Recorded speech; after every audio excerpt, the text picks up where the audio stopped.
बेरक्लेंड process और दूसरा है हेबर प्रोसेस। बेरक्लेंड प्रोसेस में क्या है, नाइट्रोजन से नाइट्रिक एसिड पैदा हो जाता है। नाइट्रोजन से कैसे नाइट्रिक एसिड पैदा हो जाता है?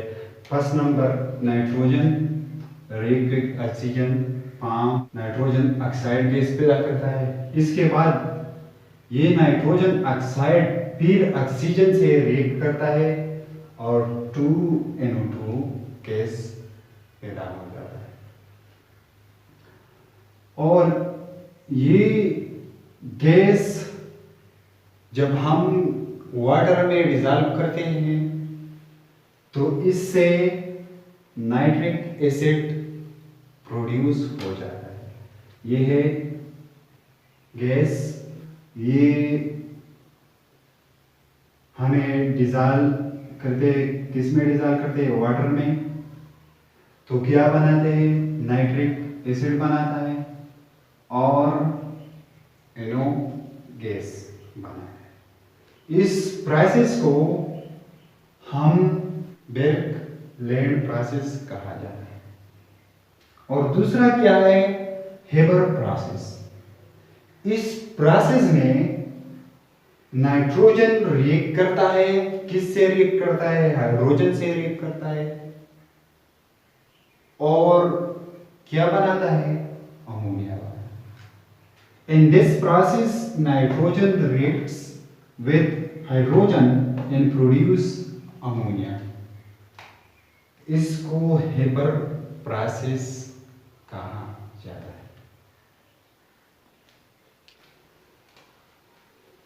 Kc equilibrium constant and its units. K mean equilibrium constant, C mean in term of concentration.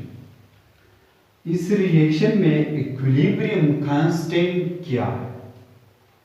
Hydrogen react with iodine to form 2HI।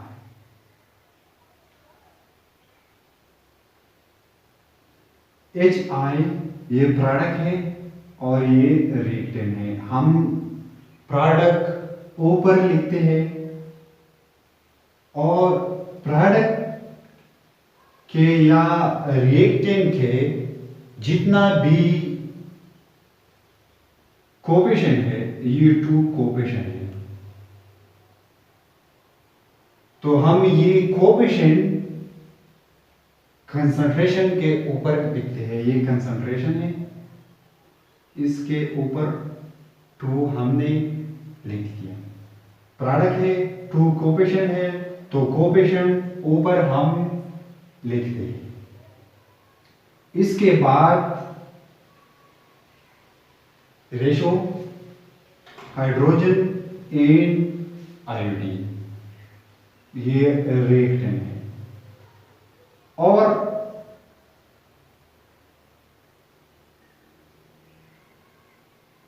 Molar concentration का यूनिट क्या है? मोल पर dm³। ये है मोल पर dm³ एंड स्क्वायर।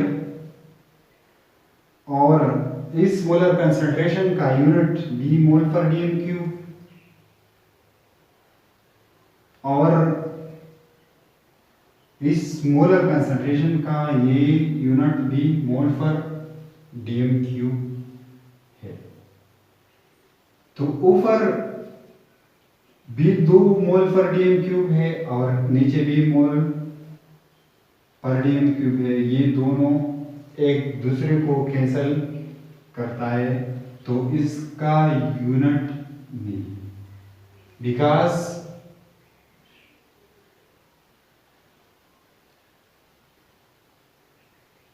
रिएक्टेंट और product is equal, इसलिए इसका यूनिट क्या है? नहीं है। और दूसरा एग्जांपल क्या है? in 2O4 इससे क्या आता है 2NO2 आता है। ये प्रोडक्ट है और ये रिएक्टेंट है। प्रोडक्ट हम ऊपर लिखते हैं, 2 कोफिशिएंट है तो मोलर कंसंट्रेशन के ऊपर हम 2 लिखते हैं। ये प्रोडक्ट है, ये कोफिशिएंट है और इसके बाद रेशो और इसके बाद रिएक्टेंट हम लिखते हैं। तो मोल पर डीएम क्यूब तो स्क्वायर है, स्क्वायर एंड मोल पर डीएम क्यूब इस पर स्क्वायर लेंगे तो मोल पर डीएम क्यूब हमने लिया। तो ये कैंसल हो जाता है स्क्वायर से, तो इसका यूनिट क्या आता है मोल पर डीएम क्यूब आता है। इसका केसी क्या आता है मोल पर DM cube, equilibrium constant unit ये आता है। Find the value of KC. केसी क्या है products divided by reaction reactants, इसको केसी कहा जाता है। इस रिएक्शन में केसी का वैल्यू हम केसी निकाल सकते हैं। H2 is equal to 0.04 मोल पर डीएम क्यूब और I is equal to 0.04 मोल पर डीएम क्यूब और HI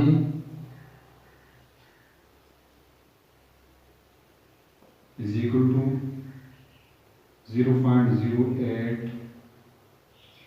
मोल पर डीएम क्यूब। इस वैल्यू से हम केसी निकाल सकते हैं। केसी इज इक्वल टू, फर्स्ट हम क्या लिखते हैं प्रोडक्ट्स लिखते हैं, इसके बाद हम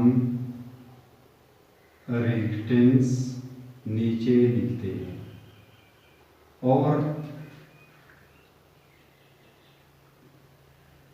HI का वैल्यू क्या है, ये है 0.08 डिवाइड बाय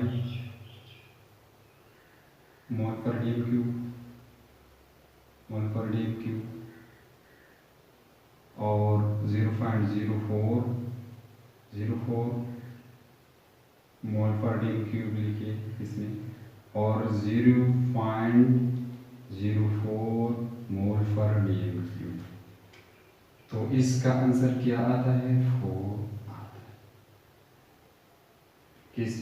केसी का वैल्यू क्या है 4 है। इस तरह हम इक्विलिब्रियम कांस्टेंट का वैल्यू निकाल सकते हैं।